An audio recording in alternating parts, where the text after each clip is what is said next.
Hello বন্ধুরা, সবাইকে স্বাগত জানাই নিশা কার্টুন চ্যানেলে। আর তোমরা যদি আমাদের চ্যানেলে নতুন নতুন মজার গল্প দেখতে চাও তাহলে ঝটপট চ্যানেলটিকে সাবস্ক্রাইব করে আমাদের পরিবারের সদস্য হয়ে যাও। আর হ্যাঁ বন্ধুরা, পাশে থাকা বেল আইকনটা বাজিয়ে দিতে একদম ভুলবেন না।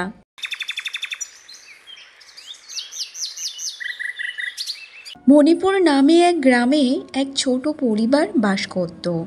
আর সেই পরিবারে টুম্পা এবং তার দুই মেয়েকে নিয়েই থাকত। কিছু বছর আগে এক মহামারীতে টুম্পার স্বামী মারা যায়। সে তারপর থেকে ফুলের মালার কাজ করে দুই মেয়েকে বড় করে। রূপা মা, তোর যদি এখন পড়া শেষ হয়ে যায় তো তাহলে আমাকে একটু মালা বানানোর কাজে সাহায্য করে দে না মা। কাল বৃহস্পতিবার, তাই তো ফুলের মালা কাল বেশি বিক্রি হবে। মা, তুমি একটু দাঁড়িয়ে যাও, আমি না একটা প্রজেক্টের কাজ করছি, ওটা হয়ে এসেছে, তারপর নয় আমি তোমাকে ফুলের মালা বানানোর কাজে সাহায্য করে দেব। আচ্ছা ঠিক আছে মা, কোনো অসুবিধা নেই, তুই আগে তোর কাজটা সেরে নি, তারপর নয় আমাকে সাহায্য করে দিবি। তাহলে এখন যা, গিয়ে তোর প্রজেক্টের কাজটা তুই সেরে নে। ঠিক আছে মা, তাহলে আমি প্রজেক্টের কাজটা তাড়াতাড়ি সেরে নিই। এই বলে রূপা তার প্রজেক্টের কাজ করতে চলে যায় এবং সে তার প্রজেক্টের কাজটা তাড়াতাড়ি সেরে ফেলে। অন্যদিকে টুম্পার বড় মেয়ে সোনা অফিস থেকে কাজ সেরে বাড়ি ফিরে আসে। টুম্পা ও তার দুই মেয়ে একসাথে বসে ফুলের মালা বানানোর কাজে টুম্পাকে সাহায্য করে দেয়। তোরা যদি আমাকে সাহায্য না করতিস তাহলে এই সকাল পর্যন্ত এই ফুলের মালার কাজ শেষ হতো না। আমি জানি তোদের দুজনার খুব খিদে পেয়েছে, দাঁড়া একটু, আমি এক্ষুনি তোদের জন্য গরম গরম খাবার বানিয়ে নিয়ে আসছি। না মা, তুমি আমাদের জন্য অনেক পরিশ্রম করো আর সকাল থেকে মালার কাজ করছো, আর আমি আজ সবার জন্য খাবার বানাবো। হ্যাঁ মা, দিদি তো ঠিকই বলেছে, তুমি একটু আরাম করো, আমি আর দিদি গিয়ে খাবার বানিয়ে নিয়ে আসছি। ভগবান আমাকে দুটো মেয়ে দিয়েছে, কিন্তু দুদিন পর যখন তোরা বিয়ে করে শ্বশুর বাড়ি চলে যাবি তখন তো সব কিছু আমাকে একলা করতে হবে। না মা, আমি তোমাকে ছেড়ে কোথাও যাব না, আমি তোমার সাথে থাকবো, আর আমি যেখানেই বিয়ে করব তোমাকে সেখানেই নিয়ে যাব। না দিদি, মাকে তো আমি আমার শ্বশুরবাড়ি নিয়ে যাব, তার কারণ মা তো সব থেকে বেশি আমাকে ভালোবাসে, তাই জন্য তো মা আমার সাথেই থাকবে। এমনভাবে তারা হাসি মজা করে কথা বলতে থাকে। তারপর সোনা ও রূপা খাবার বানিয়ে নিয়ে আসে। তারপর তারা তিনজন একসাথে বসে খাবার খেয়ে নেয়।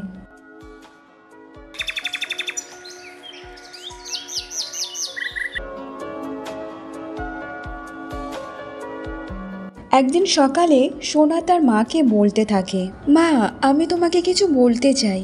হ্যাঁ মা, বল, কি বলবি? তুমি কিছু মনে করবে না তো মা? আরে সোনা, কি বলতে চাস বল, আমি কিছু মনে করব না। মা, সুভাষ আমার অফিসের ম্যানেজার, আর আমরা দুজন দুজনকে খুবই পছন্দ করি, আর আমরা দুজন দুজনকে বিয়ে করতে চাই। আর তুমি যদি চাও তো তাহলে সুভাষের পরিবারের সাথে তোমাকে দেখা করাবো। সোনা মা, তুই যে কবে এত বড় হয়ে গেছিস আমি এতদিনেই বুঝতে পারিনি। সোনা মা, তুই যদি ওই ছেলেটাকে বিয়ে করতে চাস তাহলে ঠিক আছে, পরের সপ্তাহে ওদেরকে আসতে বল, আমি ওদের পরিবারের সাথে কথা বলবো। ঠিক আছে মা। পরের সপ্তাহে সুভাষের পরিবার সোনার বাড়িতে আসে। দেখুন, আমাদের কোনো দাবি দাবা নেই, আর আমার ছেলে ওর পছন্দের মেয়েকে বিয়ে করছে, ও যদি সুখে থাকে তাহলে আমরাও শান্তি পাব। দিদি, আমরা আমাদের সামর্থ্য মতো আমাদের মেয়েকে সাজিয়ে গুছিয়ে দেব। দেখুন, আমাদের কোনো অভাব নেই, তাই আপনারা শুধু আপনাদের মেয়েকে এক শাড়িতেই পাঠিয়ে দিলেই হবে। তাহলে দাদা, শুভ দিনটা কবে ঠিক করছেন? শুভ কাজ দেরি করা ভালো না। তাহলে পরের সোমবার একটা ভালো দিন আছে, তাহলে ওই দিনটা 4 হাত এক করে দিলে কেমন হয়? হ্যাঁ দাদা, আপনারা যা বলবেন তাই হবে।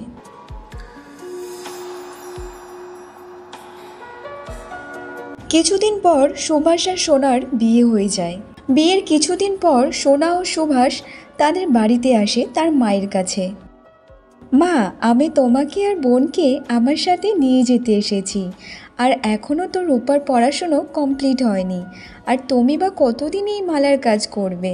আর তোমার জামাই আর আমি একসাথে কাজ করি, তো আমরা দুজন মিলে সবটা সামলে নেব। এই কথা শোনার পর সুভাষ সোনার হাত ধরে নিয়ে অন্য ঘরে নিয়ে চলে যায়।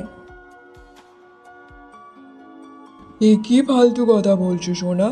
তোমার মায়ের যখন ঘর আছে তাহলে আমাদের বাড়িতে গিয়ে থাকবে কেন?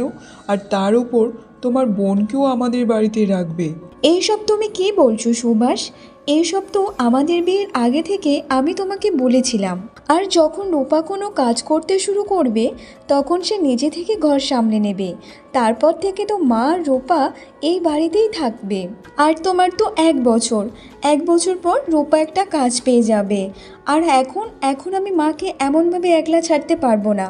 সোনা, তাহলে তুমি একটা কাজ করো, যতদিন না তোমার বোন কোনো কাজ পাচ্ছে ততদিন তুমি তোমার মা বোনেদের সাথেই থাকো। যখন কাজ টাজ সব কিছু সামলে নিতে পারবে তখন নয় তুমি বাড়িতে চলে এসো। সোনা আর সুভাষ যখন ঝগড়া করছিল, বাইরে থেকে রূপা ও তার মা দুজনেই শুনতে পেয়েছিল ওদের সব কথাবার্তা। এরপর যখন সুভাষ ও সোনা ঘর থেকে বাইরে বেরিয়ে আসে তখন টুম্পা বলতে থাকে, দেখো বাবা, আমি জানি তোমরা দুজন তোমাদের সাথে রাখতে চাও, কিন্তু আমাদের এখানে মেয়েদের শ্বশুরবাড়ি থাকা পাপ। এই কারণে আমরা তোমাদের বাড়িতে যেতে পারবো না। আর আমাদের খরচের কথা ভাবছো, ও নিয়ে চিন্তা করো না। আমি আর রূপা দুজনে সব কিছু সামলে নিতে পারবো। আর পরের বছর তো রূপার কাজ পেয়ে যাবে, তাহলে চিন্তার কোনো কারণ নেই। আর সোনা মা, যখন আমাদের কথা মনে পড়বে তখন তুই এসে ঘুরে যাস। কিন্তু মা। কি সোনা, তুমি কি মায়ের কথাও শুনবে না? আর মা যদি এখানে থাকতে চায় তাহলে মাকে জোর করো না, ঠিক আছে? আচ্ছা মা, আমরা এখন যাই, এমনিতে অনেক দেরি হয়ে গেছে। এইসব কথা বলার পর ওরা ওখান থেকে দুজন চলে যায়। ওখান থেকে ওরা চলে যাওয়ার পর টুম্পার ছোট মেয়ে টুম্পাকে বলতে থাকে, মা, বিয়ের পর কি সব এমনইভাবে বদলে যায়? আমি তো কোনোদিন এমন ছেলেকে বিয়েই করব না যে আমার সাথে আমার মাকে থাকতে দেবে না। আমার জীবনে সব থেকে দামি জিনিসটা তুমি, আর তুমি ছাড়া আর কেউ না মা।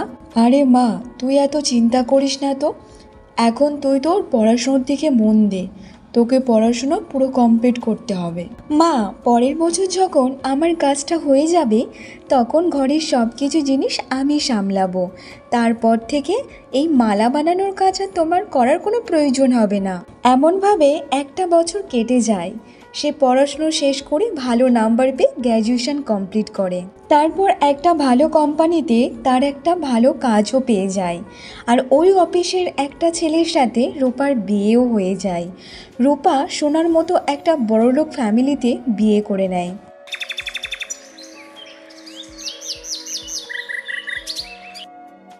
চলো মা, তুমি তোমার সব জিনিসপত্র গুছিয়ে নাও।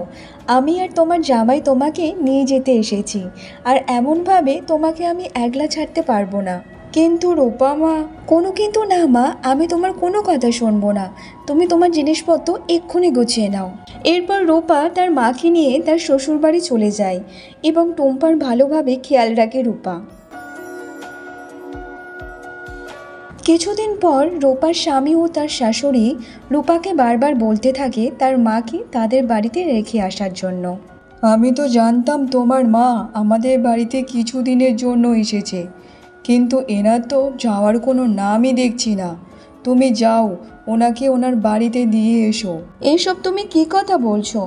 যে মা আমাকে ছোট থেকে বড় করে তুলেছে, এখন ওই মায়ের খারাপ দিনে আমি আমার মাকে একলা কেমনভাবে ছেড়ে দিতে পারি? আর হ্যাঁ, আমি আমার মাকে এখানেই রাখবো। তুমি যা বলার বলো। একটা কথা কান খুলে শুনে নাও, এ ঘর তোমার বিয়েতে আমাকে পণ দেয়নি। এই ঘর আমার নিজের। আমি এই ঘরে কে থাকবে না থাকবে এই সব আমি ঠিক করব। আর তোমার যদি এত শখ তোমার মায়ের সাথে থাকার, তাহলে তুমি যেতে পারো এখান থেকে। টম্পা লুকিয়ে লুকিয়ে ওদের সব কথা শুনে ফেলে। তারপর সে সব জিনিসপত্র গুছিয়ে নিয়ে সে নিজের বাড়ি ফিরে আসে। এই ঘটনার পর থেকে রূপার খুব খারাপ লাগে, তাই সে প্রত্যেক মাসে মাসে রূপার তার মায়ের কাছে দেখা করতে যায় আর পুরো মাসের খরচা দিয়ে আসতো।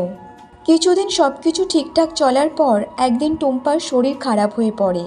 রূপা তার মাকে খেয়াল রাখার জন্য সব জিনিসপত্র গুছিয়ে নিয়ে রেডি হয়ে যায়। তখন রাজু ওকে বলতে থাকে, কোথায় যাচ্ছ এত বড় বড় ব্যাগ নিয়ে? আমার মায়ের শরীরটা খুব খারাপ, তাই কিছুদিন মায়ের কাছে থাকবো। তাহলে আমার মাকে কে খেয়াল রাখবে? আর মায়ের তো শরীর একদম ঠিক আছে, আর তুমি তো এখানে আছো, আর এখানে এত কাজের লোক আছে, তাহলে তো কোনো অসুবিধাই হবে না। শোনো, মায়ের কাছে থাকার কোনো দরকার নেই। ওনার সাথে যদি দেখা করতে চাও তাহলে এখন যাও, আর সন্ধ্যার মধ্যে বাড়ি চলে এসো। এইসব তুমি কি বলছো? এখানে আমার মায়ের খুব শরীর খারাপ, আর তুমি বলছো কি না দেখা করে চলে আসতে?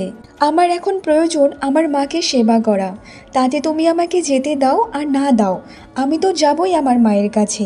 অনেক হয়েছে, তোমার অনেক কথা শুনে নিয়েছি, আর না, আমি যাচ্ছি। আর যতদিন না আমার মা ঠিক হয়ে যাবে ততদিন আমি আসবো না এই বাড়িতে। এইসব কথা বলে রূপা তার বাড়িতে তার মায়ের কাছে যায়, আর ডাক্তার সব কিছু চেক আপ করে তার টাইম টু টাইম তাকে ওষুধ দিয়ে দেয়। আমি এটা জানতাম না বিয়ের পর দিদি এতটা বদলে যাবে। যখন থেকে বিয়ে হয়েছে তখন থেকে আমাদের তো দেখা দূরের কথা, আমরা কেমন আছি না আছি তার খবরটাও পর্যন্ত নেয়নি। আমার বিয়েতে পর্যন্ত আসেনি। জানি না এত বড়লোক ঘরে বিয়ে হওয়ার পর দিদি এতটা বদলে যাবে। রূপা সোনা, এমনটা ছিল না রে, কিছু তোর একটা হয়েছে। তুই একবার ওর শ্বশুর বাড়ি যা, ওর সাথে দেখা কর মা।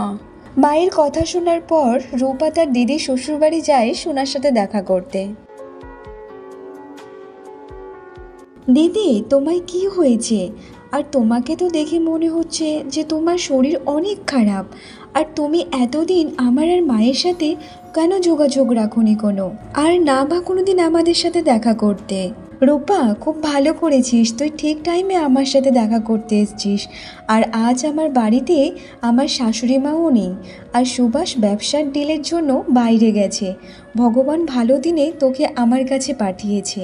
এমন কি হয়েছে দিদি, বলো আমাকে, এমনভাবে কেন বলছো? বিয়ের আগে ভাবতাম এরা এত বড় লোক, তাহলে এদের মনটাও অনেক বড় হবে। কিছুদিনের পর আমি জানতে পারি সুভাষের আগে একটা বউ ছিল, আর তার সাথে ওর ডিভোর্স হয়ে গেছে। সকালে করে মদ খেয়ে এসে ওকে খুব মারতো, কিন্তু আমি জানতাম না সুভাষ এমন। আমি যদি আগে জানতাম তাহলে আমি কোনোদিনও ওকে বিয়ে করতাম না। বিয়ের কিছুদিন পর থেকে আমার সাথেও এমন ব্যবহার শুরু করে, আর আমার শাশুড়ি মা ওর পক্ষ হয়ে কথা বলতো, আর আমি যখন কিছু বলতাম তখন ওরা দুজন মিলে আমাকে মারতো, আমাকে ঘর থেকে বাইরে বেরোতে দিত না। বোন, তুই আমাকে এখান থেকে নিয়ে যা, আমি এই নরকে আর থাকতে চাই না। সোনার কথা শুনে রূপার চোখে জল চলে আসে। ওখান থেকে রূপা তার দিদি সোনাকে নিয়ে চলে আসে। কিছুদিন পর ডিভোর্সের কাগজ পাঠিয়ে দেয় সুভাষের কাছে। সুভাষকে ডিভোর্স দেওয়ার পর সোনা একটা নতুন কাজে ঢুকে পড়ে। তারপর থেকে তার মাকে খেয়াল রাখতে শুরু করে, আর রূপাও তার মা ও দিদির সাথে থাকতে শুরু করে। কিছুদিন পর রূপার স্বামী তার ভুলটা বুঝতে পেরে সে রূপাকে নিয়ে যেতে আসে, আর তার খারাপ ব্যবহারের জন্য তার শাশুড়ি মায়ের কাছে ক্ষমা চেয়ে নেয়। আর প্রত্যেক মাসে মাসে তারা খরচের টাকাটা দিয়ে দেয়, আর রূপা প্রত্যেক মাসে মাসে তার দিদি আর মাকে দেখতে যায়।